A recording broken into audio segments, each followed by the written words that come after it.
नमस्कार, डिबेट के number 1 show ताल टोक्यो में आपका बहुत बहुत स्वागत है। मैं हूं आपके साथ अनुराग मुस्कान। और देखिए, आज जो है हम बेहद अहम और विवादास्पद मुद्दे पर चर्चा करेंगे जो पूरे देश में गरमाया हुआ है, छाया हुआ है, बड़ी चिंता का सबब भी बन गया है। मुद्दा क्या है? मुहर्रम के जुलूस और ताजियों के दौरान बिहार, यूपी से लेकर एमपी और राजस्थान जैसे राज्यों में जो हिंसक झड़पें हो रही हैं, वो मुद्दा है। क्योंकि ये गंभीर सवाल खड़े करती हैं जो घटनाएं हमने सुनी। मंदिरों पर पत्थर फेंके गए, तलवार से गला काट दिया गया और यहां तक कि एक नाबालिग की पीट कर हत्या भी कर दी गई। बिहार के मोतिहारी में अजय यादव मर्डर केस में तो बीजेपी ने आरजेडी को जोरदार तरीके से घेरने की कोशिश की है। बीजेपी ने कहा है कि हाल ही में मंच से और तेजस्वी यादव ने शहाबुद्दीन को लेकर नारेबाजी की है। बीजेपी का आरोप है कि उसके तुरंत बाद ही अराजक तत्वों ने मुहर्रम के जुलूस की आड़ में हिंदू समाज पर हमले शुरू कर दिए हैं। बीजेपी ने कहा है कि यादव समाज के शख्स की हत्या के बाद भी तेजस्वी यादव ने चुप्पी साध रखी है। बीजेपी ने आरोप लगाया कि आरजेडी पर मुस्लिम तुष्टीकरण हावी हो गया है। आरोप का जवाब देने के लिए तेजस्वी यादव सामने आए और बीजेपी और नीतीश कुमार पर जोरदार पलटवार किया। तेजस्वी ने कहा कि बिहार में लॉ एंड ऑर्डर फेल हो गया है और बिहार में राक्षस राज चल रहा है। तेजस्वी ने आरोप लगाया कि अपराधी बेलगाम हो चुके हैं और नीतीश कुमार ने अपनी नैतिकता बेच दी है।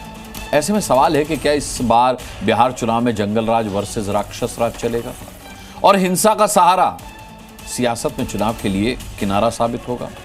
और सबसे बड़ा सवाल, क्या त्योहार पर हिंसा के जरिए सेट किया जा रहा है चुनाव का बड़ा एजेंडा? आज इसी अहम मुद्दे पर ताल ठोक कर करेंगे चर्चा, लेकिन उससे पहले देख लेते हैं एक छोटी सी रिपोर्ट। शहाबुद्दीन जी अमर रहे, शहाबुद्दीन जी अमर रहे। अजय यादव की हत्या इस मुहर्रम के जुलूस में हुआ, मौन क्यों है? तेजस्वी यादव जी, यादव टाइटल लगाने से अजय यादव के प्रति क्यों संवेदना व्यक्त नहीं की? पर महागठबंधन में शामिल घटक दलों के लोग राज्य में अशांति पैदा करना चाहते हैं ताकि राज्य सरकार को बदनाम किया जा सके। अपराधी बेलगाम हो चुके हैं। नीतीश कुमार जी ने अपनी नैतिकता को बेच दिया है और अपराधियों ने जो है इनकी नैतिकता को खरीद लिया है। कानून व्यवस्था का पूरी तरह से अंतिम संस्कार कर दिया इस डबल इंजन की बिहार में एनडीए सरकार। बिहार में न्याय व्यवस्था पूरी तरीके से ध्वस्त है और मुख्यमंत्री महोदय अचेतावस्था में जा चुके हैं। ये पूरी तरीके से बिहार में राक्षस राज आ गया है। चलिए, मैंने पहले कहा था कि बहुत गंभीर और संवेदनशील मुद्दे पर आज हम डिबेट कर रहे हैं, तो उतने ही गंभीर और संवेदनशील मेहमान हमेशा की तरह आज हमारे पैनल में हैं। मैं इंट्रोडक्शन करवा देता हूं। डॉक्टर अजय आलोक, भारतीय जनता पार्टी से प्रवक्ता हमारे साथ हैं। समाजवादी पार्टी के प्रवक्ता फराज किदवई साहब हमारे साथ जुड़ चुके हैं। राजनीतिक विश्लेषक संगीत रागी आज हमारे साथ इस डिबेट में होंगे। इसके अलावा जेडीयू नेता जीएम शाहीन हमारे साथ आज डिबेट में होंगे। विश्व हिंदू परिषद के प्रवक्ता अमितोष पारिक हमारे साथ जुड़ चुके हैं। आरजेडी की प्रवक्ता कंचना यादव हमारे साथ होंगी। सैयद जवाद, राजनीतिक विश्लेषक, यहाँ स्टूडियो में मेरे साथ मौजूद हैं। एमआईएम के नेता हाजिर अंग्रेज यहाँ स्टूडियो में मेरे साथ मौजूद हैं। और सीनियर जर्नलिस्ट हमारे साथ हर्षवर्धन त्रिपाठी जुड़ चुके हैं। मैं सभी का बहुत बहुत स्वागत करता हूँ। और कंचना यादव, सबसे पहला सवाल मैं आप ही से पूछना चाहूँगा। हम बिहार में जंगल राज की बात किया करते थे और आज तेजस्वी यादव ने एक नया शब्द दिया है, राक्षस राज। सवाल यह है कि क्या जंगल राज से लेकर राक्षस राज तक पहुंच गया है बिहार का चुनाव? और मुहर्रम पर बिहार के अलग अलग शहरों से जो ये हिंसा की खबरें आ रही हैं, इसके लिए नीतीश कुमार की सरकार को आरजेडी फेल बता रही है। कैसे? ये मुझे लगता है शायद ये आप पहली बार शब्द सुने होंगे, राक्षस राज, लेकिन तेजस्वी जी इसको कई बार दोहरा चुके हैं। जब जब घटना पटना में हुआ है, बिहार में हुआ है, तब तब ये शब्द उन्होंने दोहराया है कि बिहार में राक्षस राज आ चुका है और मुख्यमंत्री जी का कंट्रोल पूरी तरह से लॉ एंड ऑर्डर से खत्म हो चुका है। जबकि होम मिनिस्ट्री तो उन्हीं के हाथ में है। मुख्यमंत्री जी, होम मिनिस्टर डिपार्टमेंट उन्हीं के पास है। तो लॉ एंड ऑर्डर पूरी से अगर ध्वस्त हो चुकी है तो मुख्यमंत्री जी इसके लिए जिम्मेदार है। और बात रही, मैं सिर्फ एक उदाहरण आपको देना चाहती हूँ क्योंकि आपको बताना भी जरूरी है। हमसे पूछ रहे हैं कि कैसे हो गया। अगर यही घटनाएं वेस्ट बंगाल में हुई होती, और वेस्ट बंगाल में आपको मालूम है कि अपोजिशन की सरकार है, तो आप शायद आप बीजेपी को नहीं घेर रहे होते, आप ममता बनर्जी जी को घेरते, क्योंकि वो सरकार में है और वो मुख्यमंत्री हैं। तो शायद आपको भी मालूम होगा कि बिहार में एनडीए की सरकार है। अगर कोई भी आपराधिक घटना होती है, 3 दिन में 3 बिजनेसमैन की हत्या हुई है। मैंने आपसे सवाल नहीं पूछा, मैंने आपसे जानकारी ली है, क्योंकि आप प्रमुख विपक्षी पार्टी हैं, तो मैं आपसे जानकारी लेकर फिर सरकार से सवाल पूछूंगा ना। जी जी, बहुत शुक्रिया आपका कि आप जानकारी ले रहे हैं। तो आपको जानकारी ही दे रही हूँ मैं कि पटना में 3 दिन में 3 बिजनेसमैन की हत्या हो गई, और बड़े नामी गिरामी लोग का तो भाजपा भारतीय जनता पार्टी से संबंध भी रहा है पूर्व में, उनकी हत्या हो गई। मुख्यमंत्री आवास जहां है उसके आसपास में फायरिंग होती है। अब आप मेन इलाके में जहां पर लॉ एंड ऑर्डर सबसे ज्यादा सुरक्षित होना चाहिए, जहां पे वीवीआईपी लोग रहते हैं, वहां पर अगर ऐसी व्यवस्था है तो क्या आरजेडी इसके लिए जिम्मेदार है? आरजेडी जवाब देगी? नहीं, इसके लिए जवाब देगी तो जिनकी सरकार है वो जवाब देंगे कि भाई अगर आपसे लॉ एंड ऑर्डर नहीं संभलता है, सरकार आपसे नहीं चल रही है, हर रोज हत्याएं हो रही है, आपसे कंट्रोल नहीं हो रहा है, तो प्लीज आप लोग कुर्सी से उतर जाइए। ये जनता का आग्रह है आपसे, क्योंकि कब तक ऐसी हत्याएं चलती रहेंगी, कब तक ऐसे मर्डर होते रहेंगे, रेप होते रहेंगे। और पुलिस पता है 500 मीटर के दूरी पर पुलिस छावनी है, पुलिस स्टेशन है, वहीं पर एक बिजनेसमैन की हत्या हो जाती है और इनको कोई खबर नहीं है। इनके डिप्टी चीफ मिनिस्टर आकर अभी कुछ क्या शहाबुद्दीन और यादव और मुस्लिम करके जोड़ रहे हैं। अरे भाई, प्राइमरी जो सवाल है, प्राइमरी सवाल यह है कि हत्या किसी की भी हुई हो, हत्यारा कोई भी हो, सवाल हमेशा लॉ एंड ऑर्डर पे उठेगा। तो लॉ एंड ऑर्डर पे आप बैठे, आप क्यों नहीं जवाब देते? आप आरजेडी को इसमें घेर रहे हैं। जी नहीं, मैं घेर नहीं रहा, मैंने तो आपसे कहा ना, मैं आपसे जानकारी ले रहा था। अब घेरूंगा मैं डॉक्टर अजय आलोक को। डॉक्टर अजय आलोक, बहुत सही बात कंचना जी ने कही है। उन्होंने कहा कि पश्चिम बंगाल में जब कुछ हो जाता है तो हम ममता दीदी को घेरते हैं, उनसे सवाल पूछते हैं। सवाल यह है कि तेजस्वी यादव कह रहे हैं कि नीतीश बाबू ने नैतिकता बेच दी है। सवाल यह भी है कि लॉ एंड ऑर्डर तो नीतीश बाबू का ही जुरिडिक्शन में आता है। अब सवाल उन पर ही उठना चाहिए और सवाल का जवाब भी वहीं से आना चाहिए। सरकार आपकी है, अगर बिहार में कुछ हो रहा है, इतनी अराजकता हो रही है, तो फिर सवाल तो आपसे पूछा जाएगा और जवाब आपको देना होगा। निश्चित तौर पे सवाल हमसे नहीं पूछेंगे तो किससे पूछेंगे? मुहर्रम मनाते हैं हम लोग। हजरत इमाम हुसैन करबला में शहादत उन्होंने दी, उनके 6 महीने के बच्चे की भी शहादत हुई, इमाम असगर की। उसके लिए भी हम लोग सबको मुहर्रम मनाते हैं। एक शोक का माहौल होता है, लोग शोक मनाने के लिए निकलते हैं। मैं बताता हूँ अंतर बिहार और बंगाल में क्या होता है। अगर ये हरकत बंगाल में हुई होती, तो जो बिहार में आज अजय यादव एक आदमी मरा है, बंगाल में कम से कम 100 आदमी मरते। क्योंकि पुलिस का भी समर्थन उपद्रवियों को ही होता, ताजिया जुलूस वालों को ही होता। ये ताजिया निकालने का ये कौन सा तरीका है भाई कि आप हिंदू मंदिरों पे हमला करेंगे, आप हिंदुओं पे हमला करेंगे, एक समुदाय विशेष को आप टारगेट करेंगे? ये ताजिया नहीं निकाल रहे थे, ये शोक नहीं मना रहे थे, ये दंगाई थे, ये उपद्रवी थे। और सरकार सजग थी और इसीलिए बड़ा हादसा होते होते रह गया। एक साथ फॉर्मुलेटेड बिहार के 40 जिलों में हंगामा करने की कोशिश की गई है। ये मजाक है क्या? ये चुनाव के पहले हमेशा होता है। अगर सरकार सजग नहीं होती, पुलिस सजग नहीं होती, तो पश्चिम बंगाल की तरह 100-150 हिंदू मारे जाते, टारगेट करके हिंदुओं का घर जला दिया जाता, जो कि कोशिश की गई थी। सजग थी पुलिस। और मैं बताता हूं कैसे। राक्षस राज, जो सबसे बड़े राक्षस पार्टी को लीड करते हैं, जिसमें राक्षसी प्रवृत्ति भरी हुई है ऊपर से नीचे तक, जिनमें खुद में राक्षसी प्रवृत्ति भरी हुई है, कैसे मैं बताता हूं। शहाबुद्दीन नाम के एक किलर थे, जिनको सुप्रीम कोर्ट ने आजीवन कैद की सजा दी थी। 24 हिंदुओं को मार दिया था, जिसमें 2 लोगों को तो तेजाब में नहला के, जिंदा व्यक्ति को तेजाब में नहला दिया। परसों तेजस्वी यादव मुहर्रम के एक दिन पहले उसी शहाबुद्दीन के लिए कहते हैं शहाबुद्दीन अमर रहे, शहाबुद्दीन अमर रहे। पूरे बिहार में नारा चल रहा था। क्या मैसेज आप दे रहे हैं भाई? 24 हत्याओं करने वालों को आप अमरता का वरदान दे रहे हैं। आप तस्लीमुद्दीन अमर रहे, ये अमरता का वरदान किसको दे रहे हैं आप? ये अराजकता, ये राक्षसी मानसिकता है कि कोई और राक्षसी मानसिकता है? राज लाने की तो बात तो भूल जाइए आप, राज तो कभी आएगा नहीं। भुगत लिया बिहार ने 15 साल, इसलिए वो तो आने वाला है नहीं। लेकिन आप ये सोचिए कि मुहर्रम का शोक मनाने की जगह एक टारगेटेड अटैक करके आप पूरे लॉ एंड ऑर्डर, एक सोशल फ्रेम को आप डिस्टर्ब करने की कोशिश कर रहे हैं साहब। 250 से ज्यादा अरेस्टिंग हुई है, 250 से ज्यादा अरेस्टिंग हुई है। जिससे मर्डर किया अजय यादव, उसको भी अरेस्ट कर लिया गया है। अगर पुलिस सजग नहीं होती तो 250 की अरेस्टिंग होती। 250 में 50 हिंदू हैं, 200 मुसलमान हैं। मैं खुल के बोल रहा हूं, टीवी पे बोलना नहीं चाहिए हिंदू मुसलमान करते हुए। और जब इन्वेस्टिगेशंस पुलिस कर रही है तो लगातार आ रहा है कि टारगेटेड किया गया था, कि मंदिर पे पत्थर बरसाने थे, यहां पे ये करना था, इसको ये करना था, बाहर से लोग लाए हुए, दूसरे जिला के लोग दूसरे जिला में। क्यों? किसके कहने पे? बंगाल का कंपैरिजन कर रही है कि सरकार से पूछा था बंगाल को घेरते। बंगाल में मुर्शिदाबाद में क्या हुआ था? हिंदुओं को टारगेट करके एक एक घर जला दिया गया था, टारगेट करके हिंदुओं को मारा गया था, उनको एरिया छोड़वा दिया गया था। बिहार में ऐसा नहीं हो पाएगा, कभी नहीं होगा, ना होने देंगे। अब समझ में आ गया जंगल राज और राक्षस राज क्या होता है? जंगल राज ही वही है। आज वो जंगल राज वाले बाहर निकल के सत्ता से बाहर आके राक्षस बन गए, जिनको किसी भी कीमत पे सत्ता चाहिए, चाहे लोगों की जान लेके, चाहे सांप्रदायिक सौहार्द बिगाड़ के। और ऐसे लोगों पे कार्रवाई करेगी बिहार सरकार, और बहुत मजबूत कार्रवाई करेगी। उफ उफ की आवाज निकलेगी। लिख के ले लीजिए कंचना जी, बोल दीजिएगा अपने तेजस्वी यादव सुपर राक्षस को।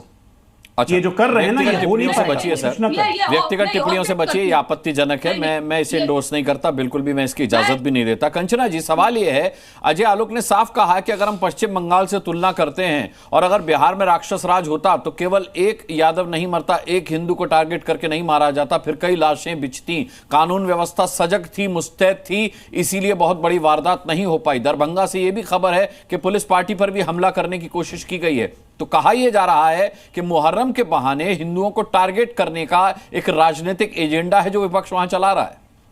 कानून व्यवस्था अगर इतनी सजग है तो एक बार अगर कानून व्यवस्था एक पर्सन को पनिश करती है तो दोबारा वो घटना क्यों होता है? क्यों घटना बार रिपीट होता है? एक मर्डर के बाद दूसरा मर्डर, दूसरे मर्डर के बाद तीसरा मर्डर। अगर कानून व्यवस्था सजग होता, पुलिस सजग होती और सरकार सजग होती तो शायद ये बार बार घटनाएं नहीं होती। और एजम्पशन के बेस पे वहां मरते तो 1000 मरते, वहां मरते तो 4000 मरते। आप अपने आप को, अपने क्राइम को, अपने राक्षस राज को जस्टिफाई नहीं कर सकते। दूसरी बात शहाबुद्दीन की जो आप बात कर रहे हैं वो हमारे नेता रहे। हम उस रैली में मैं भी थी, उस सभा में मैं भी थी। हमारे सारे जितने पूर्व के नेता रहे, चाहे शरद यादव जी रहे, चाहे रघुवंश बाबू जी रहे, चाहे शहाबुद्दीन जी रहे, सबके लिए नारे लगे थे। लेकिन आपको एक पिक एंड चूज करना था और उस पर पूरी थ्योरी गढ़ी तो गढ़िए। लेकिन हमारे जो नेता है उन पे हम अमर रहने का नारा लगाए थे और लगाएंगे। अगर आपको लगता है किसी का अमर रहने का नारा लगाना क्राइम है तो आप जाइए FIR कर दीजिए, सरकार आपकी है, आप अरेस्ट करवा लीजिए। अगर ये क्राइम है,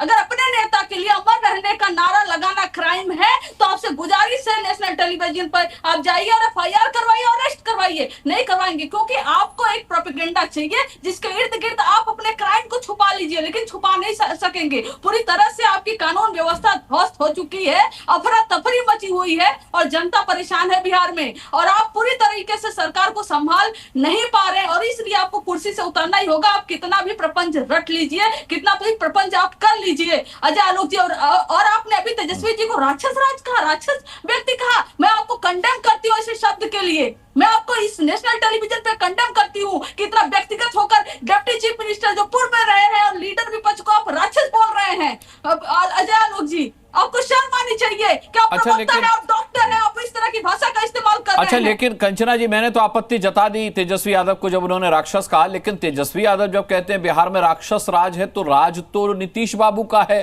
तो इनडायरेक्टली वो भी तो नीतीश बाबू को राक्षस ही कह रहे हैं। तो पहले गलती तो तेजस्वी जी कर रहे हैं। अजय आलोक की गलती पर तो मैंने आपत्ति जता दी। क्या आप तेजस्वी यादव की गलती पर भी माफी मांगेंगी या कहेंगी कि हाँ ये व्यक्तिगत टिप्पणी है? सबसे बड़ा राक्षस तो वो है, इस तरह से उन्होंने बोला। राक्षस राज बोलना मतलब एक भाई आप भी तो वही कह रही हैं कि सबसे बड़ा राक्षस नीतीश बाबू हैं, आप भी तो यही कह रही हैं। आपका पॉइंट जो है मैं उस पे ही बात कर रही हूँ। 1990 से बिहार में जंगल राज है, जंगल राज है, जंगल राज है, आज तक बोला जा रहा है जंगल राज, जंगल राज। आप किसको कहते हैं फिर जंगल राज? आज आप भी आप जंगल राज की दुहाई देते हैं। आप किसको कहते हैं जंगल राज? जंगल व्यक्तिगत टिप्पणी नहीं है। सुनिए, आप एक सिस्टम को कहते हैं, एक सरकार को कहते हैं। आप एक सिस्टम और एक सरकार को कहते हैं, लेकिन उन्होंने व्यक्ति को टारगेट करके कहा जंगल का राजा तो शेर होता है ना। आपसे फिर से शेयर करके सुना दूंगी। भाई कंचना जी, अगर लाइटर नोट पे बात करूं तो जंगल राज अगर कहा गया तो जंगल का राजा, जंगल के राजा को शेर भी तो कहा गया।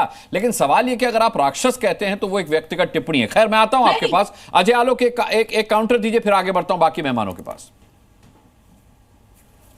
दो बातें हैं जी, बहुत क्लियर कट दो बातें हैं जो कंचना जी ने कही। एक 24 मर्डर का अभियुक्त जो कि सुप्रीम कोर्ट द्वारा कन्विक्टेड हो चुका हो, जिसे लाइफ इंप्रिजनमेंट मिला हो, जिसमें यह चार्जेस प्रूव हो चुके हैं कि उसने 2 व्यक्तियों को, जिंदा व्यक्तियों को तेजाब के ड्रम में नहला दिया, सीधे हत्या की, उसको कह रही है कि हम अमर रहें, कहेंगे, हम कहेंगे, आप FIR कर लीजिए। यह अराजकता, यह राक्षसी मानसिकता नहीं है तो और क्या है? इसी की तो बात हम कर रहे हैं ना। तो आप कहती हैं कि क्रिमिनल बार बार क्राइम क्यों करता है, तो लालू यादव से पूछिए ना। चारा घोटाले में अभियुक्त होने के बाद भी IRCTC किया, लैंड फॉर जॉब किया। आदतन हो जाती है ना, आदत हो जाती है क्राइम करने की। आप कहती हैं कि पूर्व हमारे डिप्टी सीएम है, लालू यादव भी सीएम थे आपके भाई, लालू यादव भी सीएम थे देश के, रेल मंत्री थे देश के, सरकार कोर्ट ने कन्विक्ट किया। देखिए कंचना जी, मैं आपके बीच में नहीं बोलता हूं, मैं आपके बीच में नहीं बोल रहा था, आप कृपया बीच में ना बोलें। मैं आपके बीच में नहीं बोलता हूं, मैं आपके बीच में नहीं बोलता हूं कंचना जी। आप बीच में बोलने से अपनी पॉइंट प्रूव नहीं होता है। मेरे तर्कों का जवाब है तो दे दीजिए। राक्षसी मानसिकता होती है जिसकी आज हम कंडेम कर रहे हैं। मुहर्रम जैसे शोक के त्योहार पे, पावन त्योहार पे, जिसपे हम करबला की शहादत मनाते हैं, हर कोई गमगीन होता है। उस मुहर्रम के जलसे में आप सांप्रदायिक भावना भड़का रहे हैं, आप मंदिरों पे पथराव कर रहे हैं। उसका दर्द आपको नहीं है? आपको दंगाइयों के साथ हमदर्दी हो रही है कि राज्य सरकार क्या कर रही है? राज्य सरकार ने 250 लोग को अरेस्ट किया। राज्य सरकार ये कर रही है। राज्य सरकार ने दंगा भड़कने नहीं दिया। राज्य सरकार ये कर रही है। राज्य सरकार हिंदू पक्षों को समझाने में जुट गई कि मंदिर पे हमला हुआ, कोई बात नहीं, आगे नहीं होगा। अगर सोचिए वापस से वो संप्रदाय अगर अटैक करता तो क्या सांप्रदायिक सौहार्द रहता? क्या कर रहे हैं आप लोग? एक तुच्छ राजनीति के लिए एक तुच्छ राजनीति या तुच्छ सत्ता के लिए आप लोगों के जीवन को कॉम्प्रोमाइज कर देंगे। शहाबुद्दीन को अमर रहे कहेंगे? एक ड्रीडेड क्रिमिनल पुलिस एसपी पर खुलेआम गोली चलाता था, उसको आप अमर रहे कह रहे हैं? कंचना, मैं आपके पास फराज किदवई साहब हमारे साथ हैं। फराज किदवई साहब, बिहार में चुनाव की आहट होने लगी है, लेकिन यह बड़ा दुर्भाग्यपूर्ण है कि जिस हिंसा के साथ इस आहट की शुरुआत हुई है।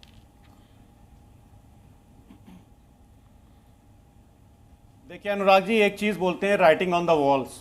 अजय आलोक जी अच्छे आदमी हैं, पढ़े लिखे आदमी हैं, ये समझ गए थे कि नीतीश कुमार जी से हो नहीं पाएगा, तो इसीलिए इन्होंने नीतीश कुमार जी को छोड़ दिया।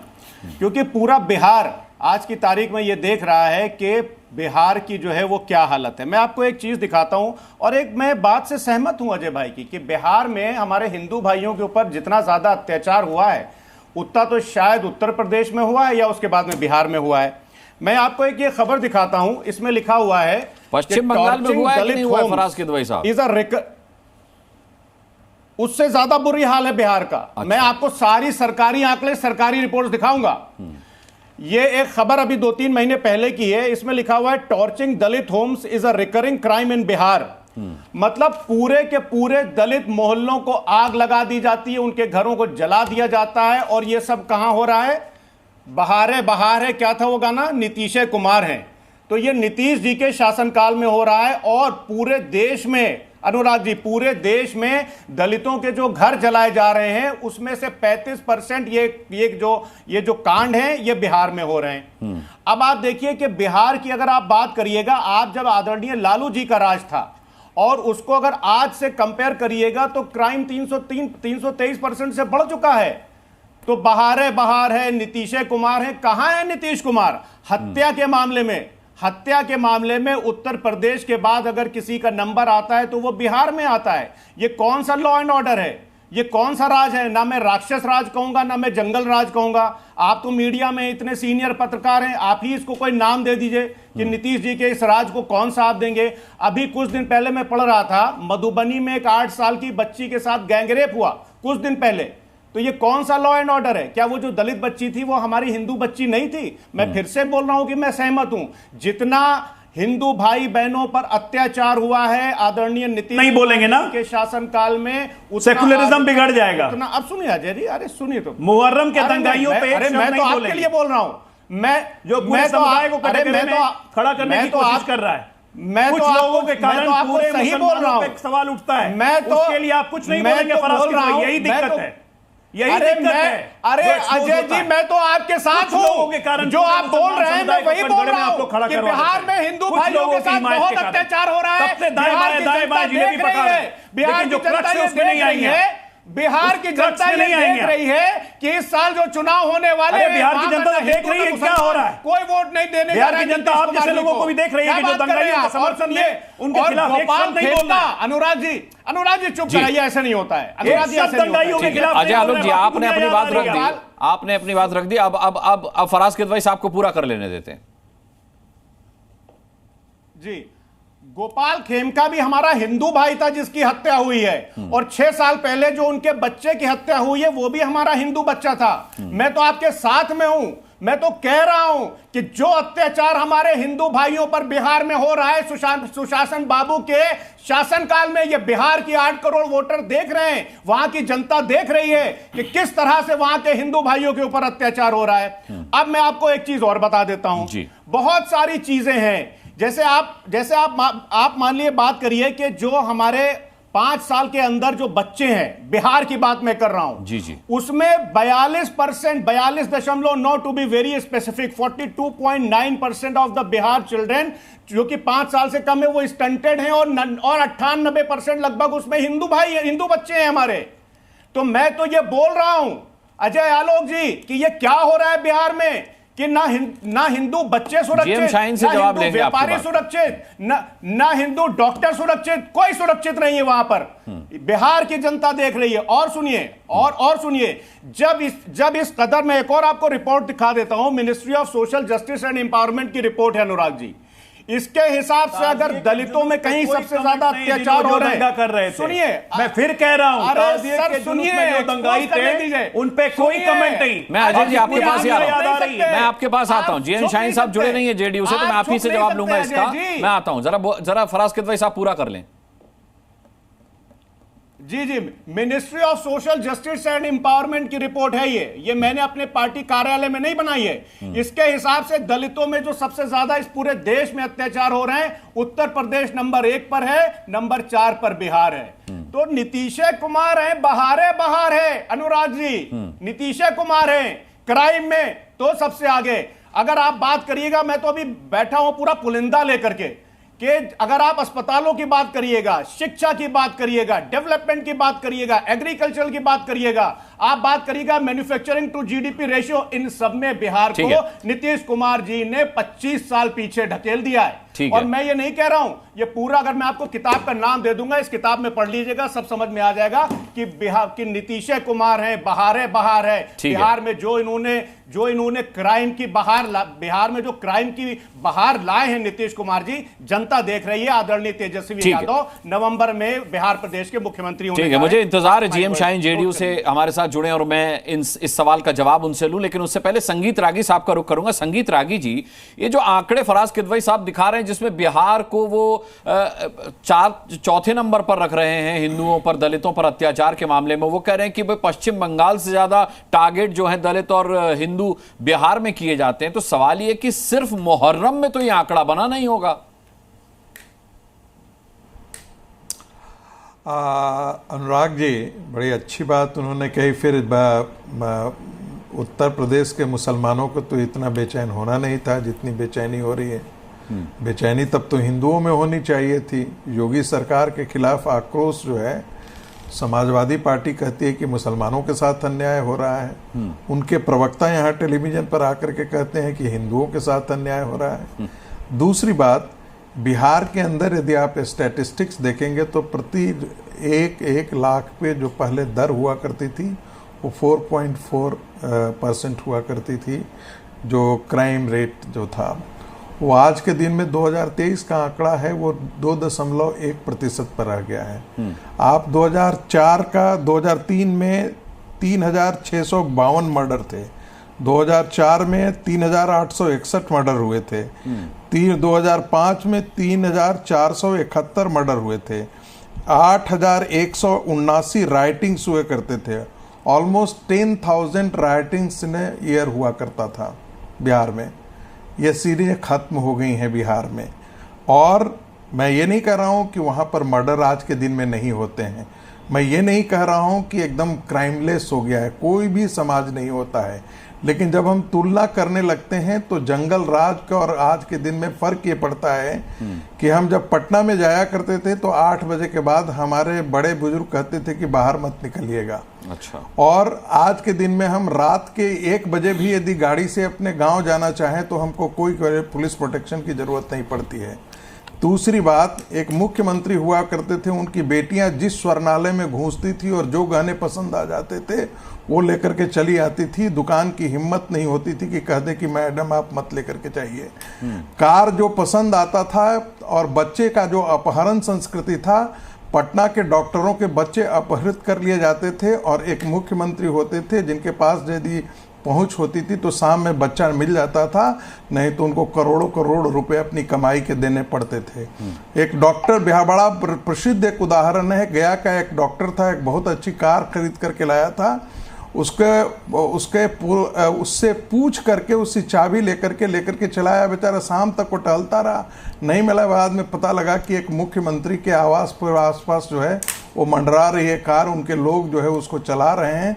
जब मुख्यमंत्री पर 4 दिन बाद जब ये पैरवी पहुंची तब जाकर के वो कार बेचारे को मिल पाया। तो ये अपहरण संस्कृति जो था, बिहार के जितने इंडस्ट्रियल थे उस समय 28 इंडस्ट्रियल एस्टेट हुआ करते थे। गया था, आरा था, बक्सर इंडस्ट्रियल एस्टेट हुआ था, जेसीडी इंडस्ट्रियल एस्टेट हुआ करता था, हाजीपुर था, मुजफ्फरपुर था, सारे के सारे तो आप जंगल राज कहते हैं, लेकिन अब जेडीयू कह रही है अब राक्षस राज है। उसी को तो आप जंगल राज कहते हैं, जो आप फेरिस्त गिना रहे हैं उसी को तो आप जंगल राज कहते हैं। अब राक्षस राज पर भी तो कुछ बोलिए। 10 सेकंड। जी 10 सेकंड। बिहार के जितने इंडस्ट्रीज थे, फार्मास्यूटिकल के इंडस्ट्रीज थे, मैं जानता हूं, वो सब भाग करके बंगाल चले गए थे। अब पता नहीं वो कहां गए हैं, मुझे नहीं मालूम है, बट कई ऐसे मेरे मित्र थे जो हमारे पिताजी के दोस्त हुआ करते थे, वो सब भाग करके बंगाल या बड़ौदा चले गए थे। तो ये जंगल राज था। मैं आज नहीं कह रहा हूं कि नीतीश कुमार के राज में ऐसा घटनाएं नहीं हो रही हैं, लेकिन तुलनात्मक यदि अध्ययन करेंगे तो वो निश्चित तौर पर कम हुआ करेंगे। तो मतलब जंगल राज वर्सेस छोटा जंगल राज आप मान रहे हैं? जंगल राज वर्सेस छोटा जंगल राज आप मान रहे हैं? देखिए 2 चीजें होती हैं। एक तो होती है कि जंगल राज का मतलब होता है कि ऑर्गेनाइज्ड क्राइम आप करवा रहे हैं और मुख्यमंत्री का जो कार्यालय है और मुख्यमंत्री के गुंडे और गिरोह जो हैं उसको संचालित करते थे।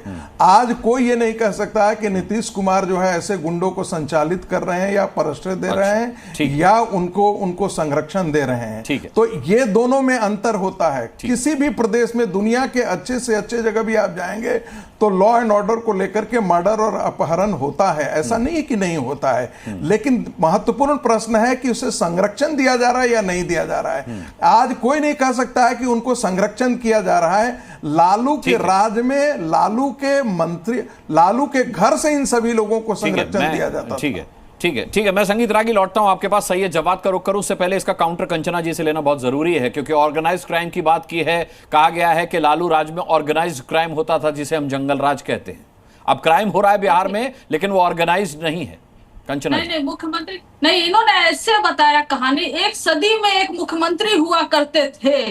तो कौन से मुख्यमंत्री हुआ करते थे हमें नहीं मालूम, क्योंकि इन्होंने नाम तो ऐसे नहीं, 1 सदी में एक मुख्यमंत्री हुआ करते थे। उनकी बेटियां, सुन लीजिए संगीत रागी जी, सुन लीजिए। और बहुत थेथराई से आपने पता नहीं क्या बोल दिया, लेकिन एक शब्द आपने नहीं बोला। जो एक व्यापारी की हत्या हुई, एक ने 3 दिन की हत्या हुई 3 दिन में, और कहां पर? पटना में, कैपिटल में, कहां? मुख्यमंत्री आवास के आसपास ही। वो ऑर्गेनाइज्ड क्राइम नहीं है। आपने कौन से अपराधियों को पकड़ा? किसको जेल भेजा? आपने किसको फांसी दी? कुछ किया आपने? और आप बड़े आंकड़े गिनवा रहे हो ना। 20 साल में नीतीश कुमार के 65,000 हत्याएं हुई हैं। ये क्या कहेंगे आप? जंगल राज नहीं कहेंगे, राक्षस राज नहीं कहेंगे, तो क्या कहेंगे आप? शायद आप नहीं कह पाएंगे कुछ भी, और आपके पास एक शब्द भी नहीं होगा इसको कहने के लिए। आप वहीं पर घूम फिर के बात करिए। हम आज की बात कर रहे हैं, आज क्या स्थिति है बिहार की, लेकिन उस पर आप नहीं बोल पाएंगे। क्यों बोलेंगे? क्योंकि बीजेपी को तो बैक देना है ना, आपको बैकअप देना है ना आपको, तो उस पर आपकी आवाज नहीं निकलेगी। लालू जी के अलावा, उनके ऊपर बोलने के अलावा आपके पास शायद ही कुछ होगा। अगर उनसे 2 लाइन हट के आपसे बुलवा दिया जाए तो शायद एक शब्द आप नहीं बोल पाएंगे। ठीक है कंचना जी, ठीक है, लंबा हो गया थोड़ा सा। मेरे को अब संगीत रागी से एक 10 सेकंड का रिएक्शन संगीत रागी, उसके बाद सही जवाब। अनुराग जी, बिहार से जो बहुत बड़ा माइग्रेशन हुआ इंडस्ट्री का, विद्यार्थियों का, वो सारे लालू राज के गिरोह के कारण हुआ था। प्रतिभा का पलायन वहां से हुआ। 4 करोड़ जो संस्थाएं बैठ गई, थोड़ा सा भटक रहे हैं। ठीक है, दोनों और मर्डर और आपराधिक संस्कृति का जन्म लालू प्रसाद यादव की बारी का इंतजार कर रहे हैं। ठीक है, सही है जवाब। सवाल ये है कि यहां समाजवादी पार्टी के प्रवक्ता ने कहा कि पश्चिम बंगाल से ज्यादा जुल्म हिंदुओं पर उत्तर प्रदेश में हो रहा है। आप उत्तर प्रदेश से आते हैं, उत्तर प्रदेश की राजधानी लखनऊ से आप आते हैं। फिर उन्होंने कहा कि बिहार चौथे नंबर पर आता है क्राइम के मामले में जो हिंदुओं पर किया जाता है। मैं सिर्फ क्राइम की बात नहीं कर रहा सर, मैं उस क्राइम की बात कर रहा हूं जो मुहर्रम के दौरान किया जा रहा है, जो मुहर्रम के जुलूस में किया जा रहा है। सवाल यह है कि बिहार में मुहर्रम के जुलूस के दौरान जो हिंसक वारदातें हुई हैं उसका जिम्मेदार कौन है? जी अनुराग भाई, बहुत बहुत धन्यवाद आपको और आपके सभी दर्शकों को मेरा जय हिंद, जय संविधान जी। वो देखिए क्या है, ये गुजरात मॉडल जो है, जो इतने सालों में बार बार देश की जनता को बताया जा रहा था, तो अब गुजरात मॉडल जो है वो बिहार मॉडल के अंदर जो है वो डाला जा रहा है। यही तो गुजरात मॉडल था। तो गुजरात मॉडल में गुजरात मुहर्रम पर हिंदुओं की हत्याएं होती थी? नहीं, गुजरात मॉडल के अंदर हमने क्या देखा है? बड़ी बड़ी नजीरें हमने साथ में देखी हैं। आज तक ज़किया जाफरी को इंसाफ तो नहीं मिल पाया, ये भी गुजरात मॉडल की एक नजीर थी। गुजरात मॉडल ये भी था कि दूसरी जगह के व्यवसाय को उठा करके, बड़े बड़े इंडस्ट्रीज को उठा करके जो है वो गुजरात ले जाया गया, बड़ी बड़ी इंडस्ट्रीज को उठा करके गुजरात ले जाया गया, तो वो भी गुजरात मॉडल है। और रही बात अभी क्राइम की, बहुत अच्छी बात करी जा रही थी। पूछिए जरा भारतीय जनता पार्टी के प्रवक्ता से, कितने ऐसे सांसदों को भारतीय जनता पार्टी ने टिकट दिया है जो सदन के अंदर बैठे हैं, जिनके ऊपर गंभीर धाराओं में आपराधिक मुकदमे दर्ज हैं? लिस्ट निकालिए। सबसे ज्यादा नफरती बयानबाजी करने वाले लोग, अभी एक रिपोर्ट आई थी यूएस की, और तमाम रिपोर्टें बाहर की पड़ी हुई, अपनियां तो छापी नहीं जाती, डर है जिसने छाप दिया उसके घर पे छापा है। तो ये गुजरात मॉडल है। अगर कोई चीज कही जा रही है तो उसको अनसुना करा जा रहा है। तो देख लीजिए सबसे ज्यादा नफरती बयानबाजी किसने करी है। उसमें नंबर 1 पर, मैं जिम्मेदारी से कह के जा रहा हूं, उसमें नंबर 1 पर भारतीय जनता पार्टी के शीर्ष नेतृत्व के लोग बैठे हुए हैं जो दिन रात नफरती बयानबाजी कर रहे हैं। अब मैं आ रहा हूं, ये तो पर्सनल टारगेट है नीतीश कुमार पर, राक्षस राज कह रहे हैं। नहीं, आप नीतीश कुमार को राक्षस कह रहे हैं? ये पहली बार नहीं अनुराग भाई, इससे पहले आदरणीय राहुल जी के लिए भारतीय जनता पार्टी ने यही लफ्ज जो थे वो प्रयोग करे थे और बाकायदा इनकी आईटी सेल ने स्टिकर चलाए थे। और अभी तो आपके सामने अजय आलोक जी नहीं, अभी तो अजय आलोक साहब ने, तेजस्वी यादव आईटी सेल से नहीं आते। अब सुन लीजिए, अगर राजनीति में, मैं तो पॉलिटिकल पार्टियों को कहता हूं, अगर भाजपा का मुकाबला करना है तो जिस तरीके की रणनीति भाजपा बना रही है तो ईंट का जवाब पत्थर से देना चाहिए। क्योंकि ये भाजपा, भारतीय जनता पार्टी इस तरीके की राजनीति कर रही है, किसी को भी तोड़ लेती है, किसी भी पॉलिटिकल पार्टी को। बताइए, भारतीय जनता पार्टी का मुहर्रम से क्या लेना देना? मुहर्रम पर तो सुरक्षा मुहैया करा रही है भारतीय जनता पार्टी की, करवा रही है, वहां पर हुई है। अभी अजय आलोक ने कहा ना कि अगर हमारी सुरक्षा व्यवस्था नहीं होती तो वहां और ज्यादा लोग मारे जाते हैं, मंदिरों पर पथराव हो रहा है, लोग मारे जा रहे हैं, गला रेता जा रहा है। अजय आलोक जी को शायद पता नहीं कि सुप्रीम कोर्ट की उत्तर प्रदेश के बारे में एक टिप्पणी है कि उत्तर प्रदेश के अंदर जंगल राज जैसी स्थिति है। अच्छा। यहाँ की पुलिस, मैं दिखा दूंगा, अमर उजाला ने बाकायदा उसको कोट करा। मैं तो खैर जी न्यूज़ की कोई खबर हो तो बताइएगा। उत्तर प्रदेश की पुलिस, डबल इंजन की सरकारों की जो पुलिस है वो भाजपा कार्यकर्ताओं के तरीके से काम कर रही है। आप बताइए, सिविल केसेस को क्रिमिनल बना रही है कि एक जंगल राज की नजीर नहीं है। और उसमें सबसे ज्यादा टारगेट होने वाले कौन लोग हैं? आप कह रहे हैं इसका कोई प्रमाण नंबर नहीं, मैं दिखा दे रहा हूं ये। मैं मेरे पास मैं दिखा दे रहा हूं। आप ऑथेंटिक आंकड़ा दिखाइए, आप आंकड़ा निकालिए। मैं अजय आलोक से जवाब दूंगा, हर्षवर्धन त्रिपाठी जी का रुख करना है, लेकिन आपने सीधे सीधे टारगेट किया अजय आलोक को, तो फिर ठीक है, अजय आलोक से इसका काउंटर लूंगा। ठीक है, 10 सेकंड। उत्तर प्रदेश जो है दलित में क्राइम में नंबर 1 पर, उसके बाद मुसलमानों के ऊपर क्राइम में नंबर 2 पर। देख लीजिए, अरे अभी तो आपके समाजवादी पार्टी के प्रवक्ता कह रहे हैं हिंदुओं पर जुल्म हो रहा है, आप कह रहे हैं मुसलमानों पर जुल्म हो रहा है। अरे आरक्षण कौन लोग खा रहे हैं? सैयद जवाद जैसे लोग खा रहे हैं कि आरक्षण खाने वाले कौन से लोग हैं? आप तो सैयद हैं, आपको कैसा आरक्षण चाहिए? अरे आप तो हम क्या ओबीसी के अंदर लोग मुसलमान नहीं आते? ओबीसी के अंदर आते नहीं आते? ओबीसी का रिजर्वेशन खाते हैं, दलितों का रिजर्वेशन खाते हैं, और समाज के लोगों का देख लीजिए क्या हाल हो रखा है। सेंट्रल यूनिवर्सिटी की लिस्ट 10 सेकंड के बदले 1 मिनट हो गया। ठीक है, अजय आलोक जवाब दे दीजिए संक्षिप्त सा, फिर हर्षवर्धन जी का रुख करता हूं मैं। आपके दर्शकों को फिर बताता हूं कि चाहे ये सैयद जब्बार हो, चाहे ये समाजवादी पार्टी हो, चाहे ये आरजेडी हो, कोई मुहर्रम के जुलूस के ताजिए के दंगाइयों के बारे में बोलने से हिचक रहा है, भाग रहा है, उस पर नहीं बोल रहा है। बाकी जिलेबी पका रहे हैं दाएं बाएं, गोल गोल गोल गोल। दलितों पे जुल्म तो मिनिस्ट्री ऑफ सोशल वेलफेयर तो फलाना तो ढिमकाना। अब देखिए, ये सवाल मैं हर्षवर्धन जी से पूछने वाला था जो आपके दर्शकों को नहीं, आपके दर्शकों को एक टारगेटेड चीज दिखाता हूं। ये मुहर्रम का जुलूस लालू यादव के घर में गया, लालू यादव और राबड़ी देवी ने अगवानी की, और यही मुहर्रम का जुलूस फिर फुलवारी शरीफ में जाके पथराव करता है। ये देखिए इसको, ये लालू जी के सामने मुहर्रम के जुलूस में लाठी चलाई भांजी जा रही है, और यही मुहर्रम का जुलूस आगे जाके फुलवारी शरीफ में पथराव करता है। कौन जिम्मेदार है? फैला रहे हैं देखिए चुनाव से पहले लालू यादव है, मैं नहीं हूं। मैं तो पूरे बिहार लालू यादव ऐसा नहीं, ये मुहर्रम का उत्तर प्रदेश और बिहार जो है वीडियो से नहीं चल सकता है। ये पूरा वीडियो देखिए, ये एक आदमी चलाइए, दंगाइयों के बारे में नहीं बोल रहे। हर्षवर्धन जी के पास ठीक है, आलोक लौटता हूं आपके पास। मेरा सवाल यही है, मेरा सवाल हर्षवर्धन जी यही है कि आप भी नोटिस कर रहे होंगे कि जब हम मुहर्रम की बात कर रहे हैं तो दाएं बाएं की तो बातें हो रही हैं, आंकड़े तो गिनाए जा रहे हैं, इतिहास गिनाया जा रहा है, जंगल राज गिनाया जा रहा है, लेकिन मुहर्रम पर कोई नहीं आ रहा है। मुहर्रम से क्यों भटक रही है ये डिबेट और क्यों भटकाई जा रही है ये डिबेट? नहीं अनुराग जी, मुहर्रम पर मैं बाद में आऊंगा। अच्छा, पहले तो ये कि बिना बिल्कुल बाद में आऊंगा मैं। बिना किसी संकोच के नीतीश कुमार मुख्यमंत्री की कुर्सी पर रहने लायक नहीं है, पहली बात मेरी ये है। ठीक है। जिस तरह से गुंडे अपराधी बिहार में हत्याएं कर रहे हैं, और ये एक घटना नहीं हुई है, गोपाल खेमका के पुत्र की भी हत्या हुई थी, आज तक उसका कुछ पता नहीं चला 2018 में।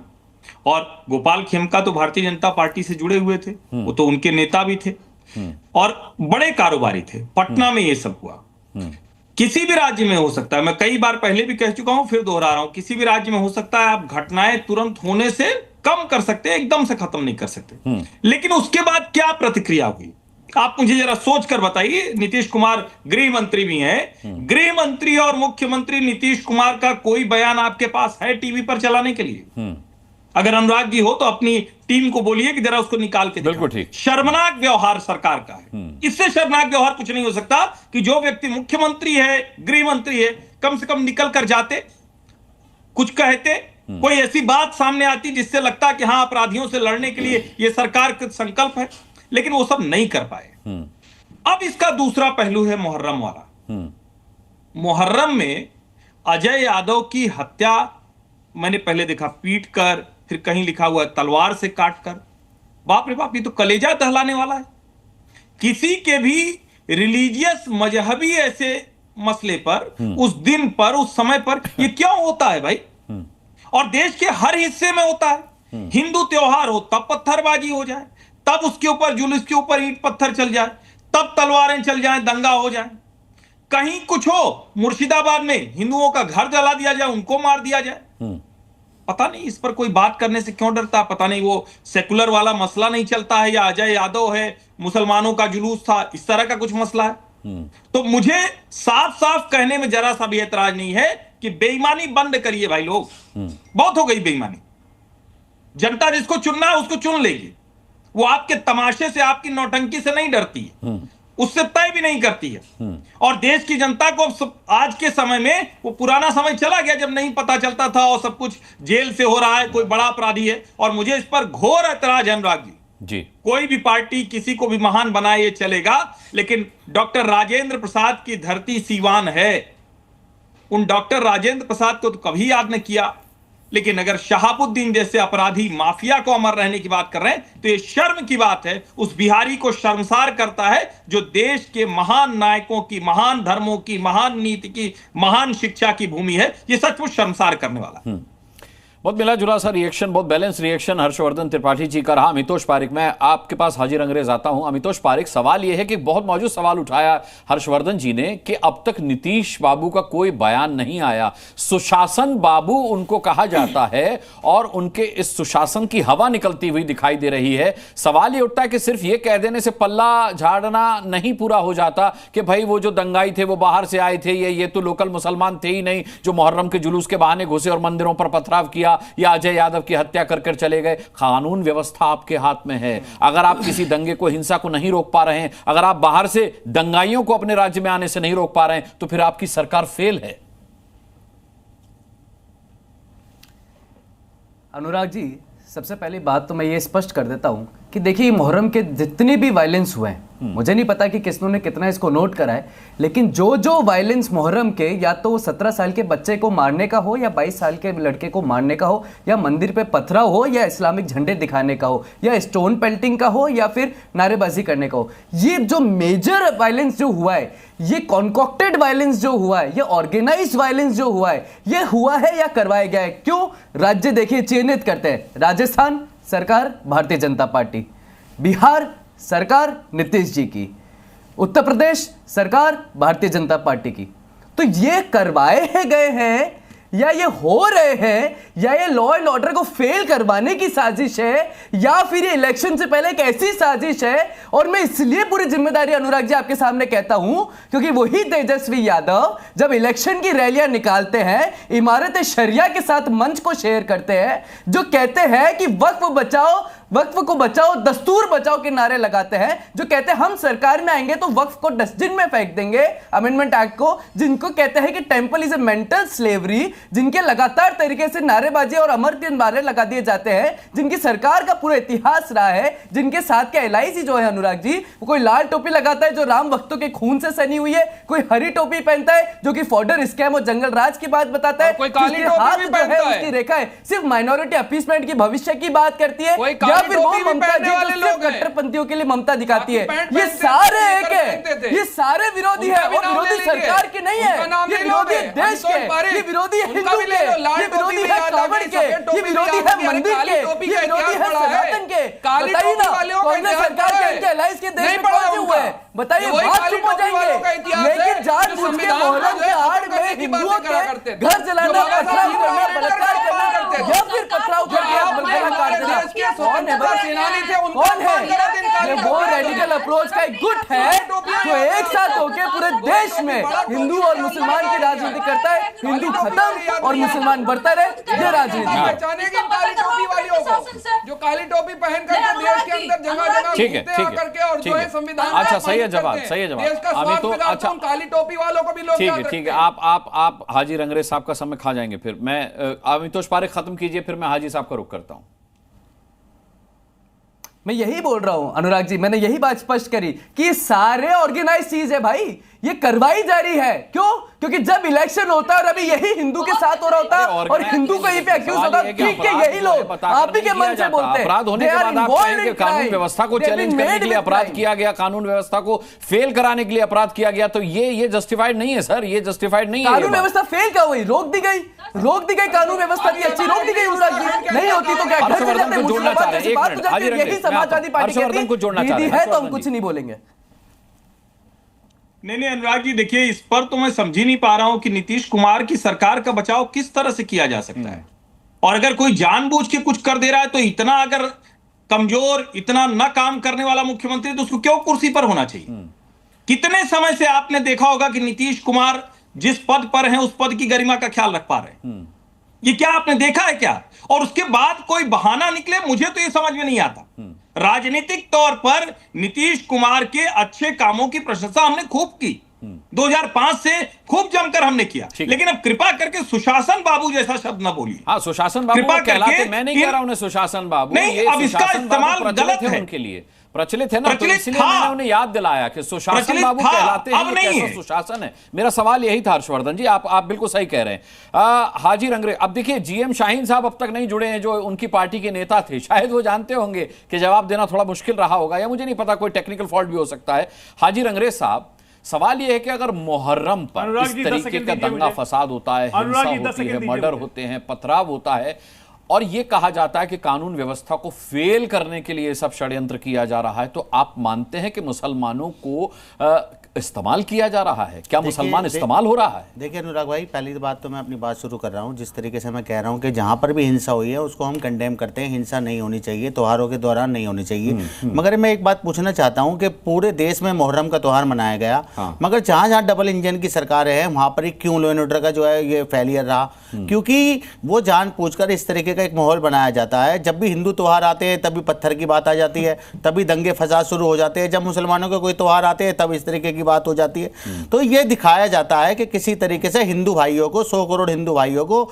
20 करोड़ मुसलमानों से डराया जाने का जो खौफ की जो राजनीति है उसको जो है उजागर कराया जाता है, बार बार उनको डराया जाता है कि ये इतने हो जाएंगे तो ये हो जाएगा, इसलिए हमें वोट करो। दूसरा जो ये अभी आपने बताया जैसे कि जंगल राज पूरा बिहार में चल रहा है, नीतीश कुमार की तो तबीयत ही खराब है, अब वो बेचारे क्या जवाब दें बताइए? उनको पूरा हाईजैक बीजेपी ने कर लिया है। अब बीजेपी के जो नेता है वो उनके 2 शब्द उनके खिलाफ बोलने के लिए तैयार नहीं है। जब वो सरकार में थे जेडीयू के साथ में, तब तो जंगल राज और पता नहीं क्या क्या चीजें कही जाती थी नीतीश कुमार के बारे में, मगर आज वो उनके साथ मिलकर सरकार चला रहे तो उनके खिलाफ कोई बात नहीं कह रहे।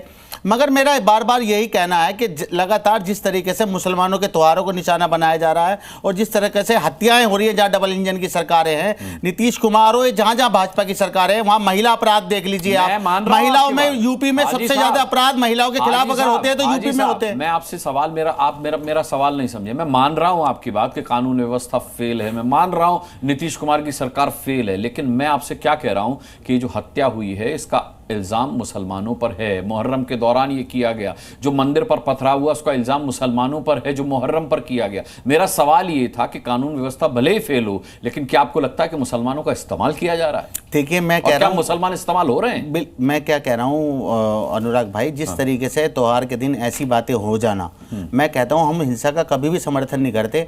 जो भी अपराधी हैं, जिसने भी ये अपराध किया है, उसको सख्त से सख्त सजा मिलनी चाहिए। मगर आप अब अगर आप कहेंगे मुसलमानों को सुन तो लीजिए, आप एक व्यक्ति की वजह से पूरे मुसलमानों को कटघरे में खड़ा नहीं कर सकते। मगर भाजपा क्या करती है? और अभी तो जांच होगी, अभी तो अनुराग भाई जांच होगी, पता लगेगा कि सच्ची घटना है भी नहीं है। एक व्यक्ति पथराव नहीं करता, एक व्यक्ति जुलूस नहीं निकालता। आप कैसी बातें कर रहे हैं? एक व्यक्ति की मैं क्या कह रहा हूं कि जिस तरीके से आप समझिए, अभी तो घटना हुई है, अभी तो जांच होगी, उसके बाद पता लगेगा क्या सच्चाई है। जो सच्चाई आएगी, हम तो बार बार कह रहे हैं हिंसा का कंडेम करते हैं, मगर जिस तरीके से अभी आपने सवाल उठाया कि यूपी हो, जहां जहां डबल इंजन की सरकार है, वहां पर लॉ एंड ऑर्डर की समस्या क्यों हो रही है, हर त्योहारों पर वहां दंगे फसाद क्यों हो रहे हैं, ये साजिश नहीं है क्या? ये क्या है बताइए? कौन कर रहा है साजिश? कौन कर रहा है? कौन करवाता है? दंगे से किसको फायदा होता है? दंगे से फायदा किस पार्टी को होता है? वो लोग करवाते हैं भाई, बीएसपी के लोग, बजरंग दल के लोग। आप इन्हें बैन कर दीजिए, सारी समस्या खत्म। अजय यादव को किसने मारा? पत्थर किसने जलाया? ये लोग देश को नफरत में झोंकना चाहते हैं, ये देश में नफरत में आग लगाना चाहते हैं और एक पार्टी को फायदा। और आप जरिया बन रहे हैं, और आप जरिया बन रहे हैं, और आप जरिया बन रहे हैं। क्या यही तो मैं पूछ रहा हूं? अरे भाई, जो मुसलमानों को मार रहे हैं, जय सिया राम के नारे लगा के मार रहे हैं। अरे अजय यादव मुसलमान नहीं था भाई, अजय यादव मुसलमान नहीं था, अजय यादव मुसलमान नहीं था। देखिए, मारने वाले कोई भी हों, अच्छा कोई, अच्छा ये अपराधी हैं, नहीं अपराधी हैं, उनको सजा मिलनी चाहिए। हम ये नहीं कह रहे कि हम समर्थन कर रहे हो, मगर एक तबका है जो बीजेपी का, जब मुसलमानों की लिंचिंग हुई तो बीजेपी के नेताओं ने उन्हें हार माला पहनाई गई, मिठाइयां खिलाई गई। और जो अभी हमारे जवाद भाई ने भी बताया कि गुजरात में जब बिल्किस बानो का रेपिस्ट थे, उन लोगों का महिमा मंडन कैसे हुआ, वो कौन थे? भाजपा के नेता थे। तो भाजपा लगातार ऐसे उकसाने का काम कर रही है और हमारे हिंदू भाइयों को जो डराने का काम कर रही है। 20% मुसलमानों से डराकर 100% लोगों की वोट लेना चाहती है, हिंदुओं को बार बार डराने का काम करती है। इसको बंद कर देना चाहिए। अरे आप मुद्दों पर राजनीति करिए, आप बताइए आपने क्या काम किया 11 साल से आप देश की। ये हिसाब बाद में लेंगे। देखिए, जीएम शाहीन साहब जुड़ गए हैं जेडीयू से हमारे साथ। मैं आता हूं आपके पास डॉक्टर अजय आलोक। जरा जीएम शाहीन साहब का बड़ी देर से सब लोग इंतजार कर रहे थे। जीएम शाहीन साहब, कानून व्यवस्था पर सवाल उठ रहे हैं। सवाल ये उठ रहे हैं कि अब तक नीतीश बाबू ने कुछ भी नहीं कहा, जो सुशासन बाबू के नाम से मशहूर हैं, प्रख्यात हैं, विख्यात हैं, बल्कि सुविख्यात हैं, वो सुशासन बाबू इतने हिंसा हो जाने के बाद एक शब्द नहीं बोल पाए। कानून व्यवस्था फेल हो गई है। क्या हक है नीतीश बाबू को मुख्यमंत्री बने रहने का? ये इस पैनल से सवाल उठ रहे हैं। इस पैनल को पूछे ना कि रात को 6 बजे के बाद कौन लोग थे जो डराते थे, जो आम जनता। अरे वो जो थे वो गई, उनकी सरकार गई। शाहीन साहब, अब आपकी सरकार है। शाहीन साहब, अब आपकी सरकार है, वो सरकार गई ना। इल्जाम जो लगा रहे हैं, और मैं सुन रहा था कुछ लोग बोल रहे थे कि उतार देना चाहिए, वो कर देना चाहिए। अरे भाई, बिहार को जनता ने यहां बिठा दिया और बिहार को जिस सूरत में आज लाके रखा है, जिस बिहार में आज सारे प्रोजेक्ट्स, एक सेकंड बाबा, प्रोजेक्ट्स में गाड़ी में जुड़ा हूं, कहीं गाड़ी रोक के प्रोजेक्ट्स लगाए गए, जिस बिहार को कहां से कहां लेकर आए हम लोग, और कहां नीतीश बाबू चुप बैठे। हमने क्या उन पुलिस कर्मियों के ऊपर एक्शन के लिए नहीं बताया गया जो देरी से पहुंचे? क्या हमने ये नहीं कहा कि जो भी इसमें जुर्म याफ्ता है उनको सजा दे दो, उनको नहीं बख्शा जाएगा? अरे हाँ, 2 मिनट में इतनी हत्याएं, इतनी बलात्कार जो इनके राज में हुई, जो बड़ी बड़ी बातें कर रहे थे, जिनके खुद के ऊपर केसेस लगे हुए हैं, शर्म आनी चाहिए। अच्छा, लेकिन जीएम शाहीन साहब, मैंने कहा नहीं था। एक सेकंड जी, बोलिए। इस हक में है कि ये दूसरों के ऊपर उंगली उठाए। अपने दामन में झांक के तो देख ले। हम कभी ये नहीं बोलेंगे कि हम लोग मुंह फेरेंगे। हम बिल्कुल सरकार में हैं, जवाब देना है, हम मना नहीं करते। लेकिन जो ये बड़ी बड़ी बातें बोल रहे हैं इस वक्त, अपने दामन में कभी देखा है इन्हें सूख के? ठीक है, ये दामन में झांककर क्या करेंगे? इनकी तो सरकार ही नहीं है, सरकार आपकी है। जीएम शाहीन साहब, मैं आपसे पूछना चाहता हूं कि मुहर्रम पर जिस तरीके से हिंसा हुई है, क्या आप क्या कहकर सरकार पल्ला झाड़ेगी कि ये मुसलमान बाहर से आए थे, राज्य के नहीं थे, या मुसलमानों को बहकाया गया था? क्या जवाब होगा इसका? बिल्कुल पल्ला नहीं झाड़ेंगे। जिसने भी कानून का गलत इस्तेमाल करने की कोशिश की होगी उसको बख्शा जाएगा। कितने लोग जेलों में आज, आप जानते हैं कि कितने गुंडे और बदमाशों और मवालियों को जेलों में डाल दिया गया। अरे हमने कब मना किया कि हम आम जनता के सवालों से मुकर रहे हैं? अरे उनका हक है सरकार से सवाल पूछना, हमने कब मना किया? लेकिन कम से कम ये लोग जो अपने दामन में जाके नहीं देखते, ये बड़ी बड़ी बातें कर रहे। उस वक्त क्या हुआ था?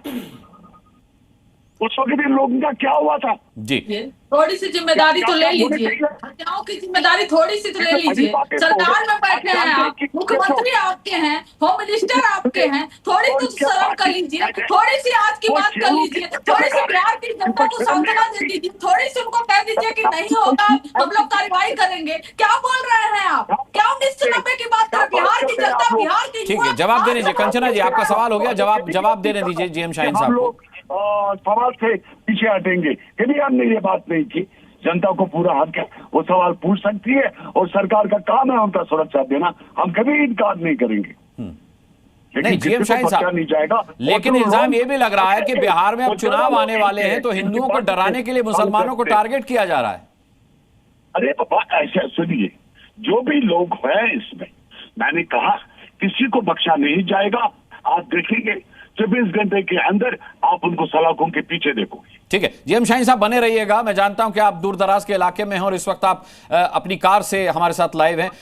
कुछ फराज किदवई साहब इसमें जोड़ना चाह रहे हैं। फराज किदवई साहब, मैं अजय आलोक और संगीत रागी आता हूं आपके पास। जी देखिए अनुराग जी, एक चीज तो मैं बिल्कुल क्लियर कर दूं कि अगर वायलेंस मुहर्रम के जुलूस से होता है या किसी की भी जुलूस से होता है तो वो ठीक बात नहीं है और सरकार को कड़ी कार्रवाई करनी चाहिए। अभी बात हुई, किसी साथी ने बोला कि ये करवाया जाता है। हाँ। मैं आपको एक रेफरेंस दूंगा 28 मार्च 2025 का, राजस्थान के टोंक में तेजाजी मंदिर को वेंडलाइज किया जाता है। और वो भला हो सीसीटीवी कैमरे का कि जिस बंदे ने ये काम किया उसका नाम पता है क्या था आपको? सिद्धार्थ सिंह। और इसके बाद जो प्रोटेस्ट हुआ, उस प्रोटेस्ट में बगल के एक पेट्रोल पंप को भी लगभग आग लगाने की कोशिश की गई। आप इतनी देर में जाकर के गूगल में चेक कर लीजिएगा। ठीक है। तो ये सब साजिशें होती हैं। इन साजिशों के पीछे कौन है, किसका फायदा होता है, किसको पॉलिटिकल गेन मिलता है? दूसरी बात, बस मैं एक बात कह के अपनी बात खत्म कर दूंगा। मैं सिंपल एक बात कहता हूं कि लॉ एंड ऑर्डर जो है वो डायरेक्टली प्रोपोर्शनल है अनुराग जी कि आपकी इकोनॉमिक कंडीशंस कैसी हैं। आपको पता है आज बिहार की पर कैपिटा इनकम कितनी है? लगभग 170 रुपए पर डे। ठीक है, लगभग 170। ठीक है, मेरे पास समय कम है, मुझे संगीत रागी और अजय आलोक दोनों को लेना है। संगीत रागी पहले आप बोलिए क्या कहना चाह रहे, फिर अजय आलोक से जवाब लेता हूं। देखिए, मुझे लगता है कि जो आने वाले दिनों में देखिएगा कि एक समाज की जनसंख्या बढ़ती रही है बिहार में, उसी के प्रोपोर्शन में दंगे और ये सब भी ज़्यादा बढ़ते रहे हैं। ये भी एक सच्चाई है। और मुझे लगता है कि अजय यादव का की जो हत्या की गई है उसे यादव समाज भूलेगा नहीं। उन्हें जिन लोगों जो दंगाई हैं उनको भागलपुर दंगा भूलना, अरे आपको पता ही नहीं है भागलपुर दंगा भूलना नहीं चाहिए। वो व्यर्थ नहीं चला जाएगा। आने वाले दिनों में आप देखेंगे कि मुहर्रम के जो जलसे हो रहे हैं वो बिहार में हमको डर लगता है कहीं बंद न हो जाए कई जगह, चिंता का विषय है भारत के लिए। क्योंकि इनको दंगाई के रूप में लोग देखना शुरू नहीं किया है। अजय आलोक का समय खत्म हुआ। डॉक्टर अजय आलोक, इनको सजा भी देना शुरू कर। डॉक्टर अजय आलोक, देखिए अनुराग जी, मैं बस AIMM के प्रवक्ता को बस ये बोलना चाहता हूं कि जो इतना ज्ञान दे रहे हैं, जरा हिंसा के बारे में असदुद्दीन ओवैसी के भाई को ज्ञान दे देते, जो कहे थे कि इस देश में कितने हैं, तुम 100 करोड़, हम 20 करोड़, 15 मिनट के लिए पुलिस हटा दो, 15 मिनट के लिए पुलिस हटा दो, देख लेंगे। और यहां बैठ के ज्ञान दे रहे हैं कि हिंसा नहीं होनी चाहिए। जो खुलेआम हिंसा करते हैं उनके बारे में बोलने के लिए मुंह में दर्द होता है। अभी जो ये फराज की भाई बोल रहे थे, राजस्थान की घटना का इशारा कर रहे थे, वो इनका क्या मतलब है कि मुहर्रम के ताजिया में हिंदू था क्या? मुहर्रम के ताजिया में हिंदू लड़के घुसे हुए थे जिन्होंने ये किया? आप ये देखिए इन लोगों की मानसिकता कितनी जहरीली है। ताजिया मुहर्रम के जुलूस के दंगाइयों के बारे में बोलने की हिम्मत नहीं है। आयोजनों का इस्तेमाल राजनीतिक स्वार्थ सिद्धि के लिए नहीं होना चाहिए और इस बात का ख्याल राजनीतिक पार्टियों के अलावा आम जनता को भी रखना चाहिए, ऐसा मेरा मानना है, ऐसा हमारा मानना है। बहुत बहुत धन्यवाद करना चाहूंगा तमाम पैनलिस्ट का आज की डिबेट में शामिल होने के लिए।